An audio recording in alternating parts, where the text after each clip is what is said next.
laksanakan pada hari ini menjadi saksi kita di hadapan Allah Subhanahu wa taala bahwa kita adalah hambanya yang tunduk dan patuh pada perintah-perintahnya, sehingga kita digolongkan dalam hamba-hambanya yang Allah perintahkan masuk ke dalam surganya Allah Subhanahu wa taala, sebagaimana firman-Nya, udkhulul jannata bima kuntum ta'malun, masuklah ke dalam surga disebabkan karena perbuatan kalian. Maka ada sebuah hadis Nabi sampaikan bahwasanya semua orang itu masuk dalam surga itu atas rahmat Allah Subhanahu wa taala, termasuk Nabi.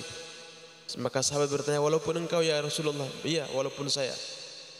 Maka akan tetapi untuk mendapatkan rahmat Allah Subhanahu wa taala kita jangan lupa, yaitu caranya adalah dengan beramal-amal soleh, beramal kebaikan yang telah Allah wajibkan untuk kita, apalagi amalan-amalan sunnah yang lebih mendekatkan diri kita kepada Allah Subhanahu wa taala.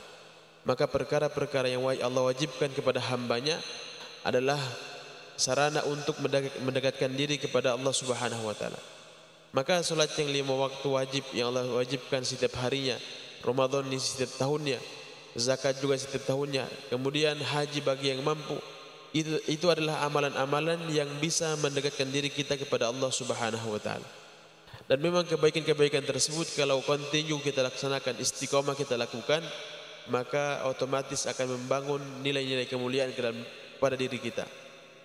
Kita bisa melihat orang-orang yang telah mendahului kita, kebiasaan-kebiasaan baik mereka, yang mana tiap harinya kita melihat, ya, baru berapa hari, baru kemarin Haji Tabran meninggalkan kita, bahwasanya beliau punya kebiasaan yang baik, senantiasa baca Quran, yang semua kita menyaksikan kebiasaan tersebut, senantiasa menunggu setelah subuh ini sampai isyraq, sampai setelah sholat zuhur 2 rakaat barulah beliau pulang ke rumahnya.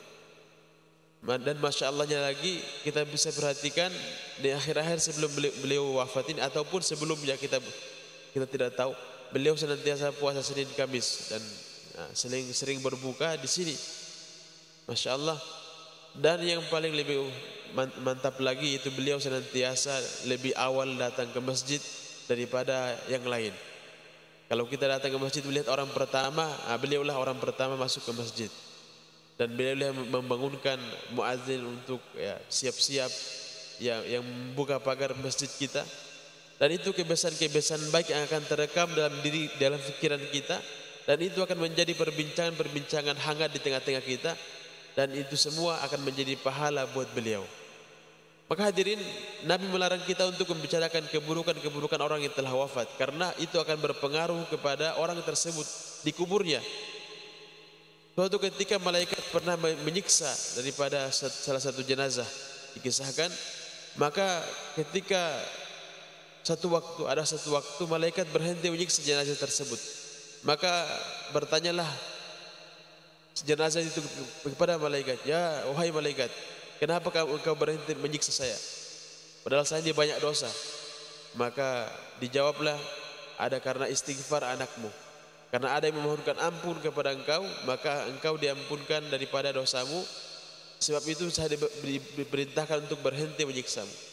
Maka amal kebaikan-kebaikan yang kita lakukan ternyata itu akan berpengaruh kepada orang tersebut apabila telah meninggal dunia.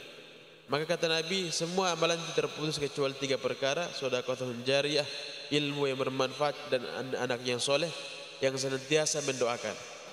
3 ciri ini kalau kita sudah laksanakan, kita sudah persiapkan Bapak Ibu jamaah subuh rahimakumullah, maka insyaallah kita akan menghadapi kematian dengan tenang. Bahkan Allah sudah memudahkan kematian itu datang kepada kita tanpa menyusahkan orang lain. Kita bisa melihat orang-orang yang dekat dengan Allah Subhanahu wa taala, begitu indahnya kematian yang mereka lalui. Walaupun nampak di mata kita orang itu tersiksa mungkin ya dalam waktu singkat, padahal di masa hidupnya sehat-sehat saja kelihatan, tapi tiba-tiba dalam waktu kurang dari 1 hari sakit, dan itu tidak menyusahkan banyak orang.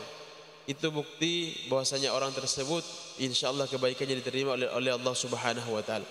Dan kami mendengar dari orang yang mendampingi almarhum Bapak Haji Tabran, Masya Allah luar biasa, sebelum sakaratul maut selalu mengucapkan kalimat la ilaha illallah, la ilaha illallah.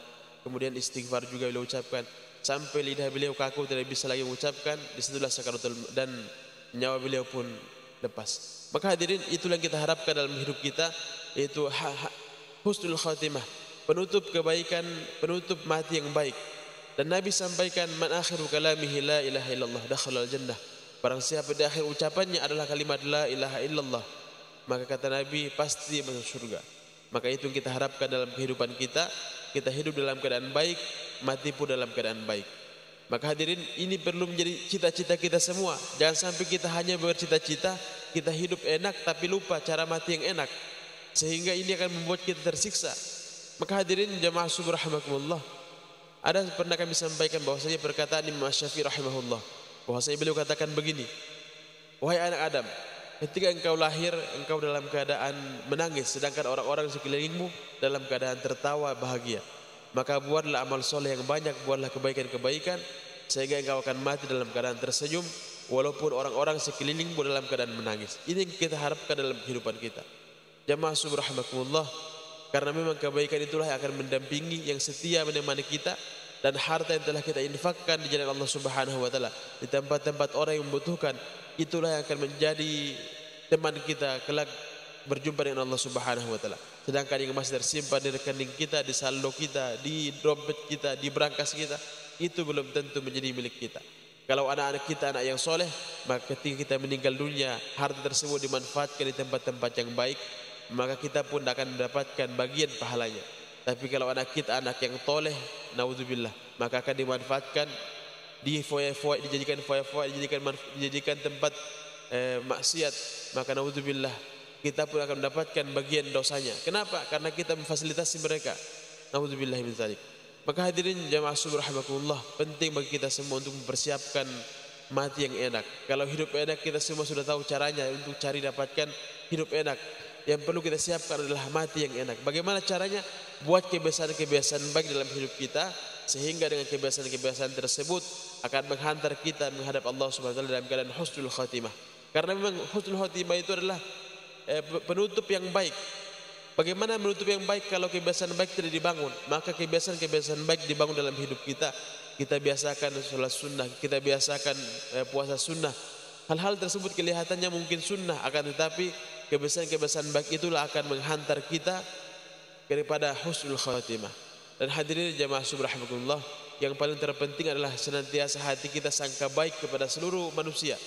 Walaupun nampak di mata kita hari ini orang itu dalam keadaan maksiat sekalipun, jangan pernah kita merasa lebih baik daripada mereka, dan kita doakan mereka semoga Allah Ta'ala beri hidayah, dan kita pun yang melihatnya mendapatkan pelajaran agar supaya tidak mengikuti dosa yang mereka lakukan. Maka hadirin, semua yang kita lihat di mata kita senantiasa kita sangka baik kepada Allah Subhanahu wa taala dan kita doakan, maka insyaallah husnul khatimah pun akan kita dapatkan dalam kehidupan kita. Itulah kultum singkat dari kami, kurang lebih mohon dimaafkan. Subhanakallahumma bihamdika asyhadu an la ilaha illa anta astaghfiruka wa atubu ilaik. Assalamualaikum warahmatullahi wabarakatuh.